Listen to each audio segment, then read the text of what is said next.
ఉగ్రవాదాన్ని మించిన ఉన్మాదంతో జగన్ రాజకీయాలు చేస్తున్నారని మంత్రి నిమ్మల రామానాయుడు విమర్శించారు.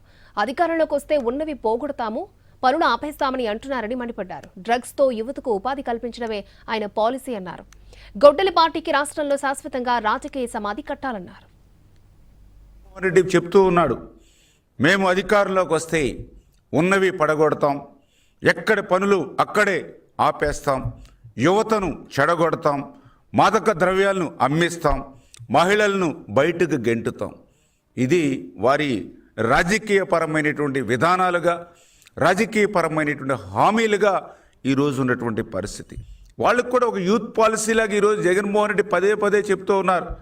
మళ్ళీ మేము వస్తే మద్యం వ్యాపారం మేమే ప్రభుత్వమే చేస్తాం, కొత్త కొత్త మాదక ద్రవ్యాలు అందుబాటులోకి తెస్తాం, గతంలో చేసినట్లుగానే ఇటువంటి వ్యాపారాల్లో యువతకు ఉపాధి అవకాశాలు కల్పించి ఏదైతే ఈ యొక్క యూత్ పాలసీగా మరి ఈరోజు ఈ యొక్క జగన్మోహన్ రెడ్డి ఆ వైసీపీ పార్టీ విధానాలు ఒక యూత్ పాలసీగా చెప్తూ ఉంటే ఈవేళ చాలా ఆశ్చర్యకరంగా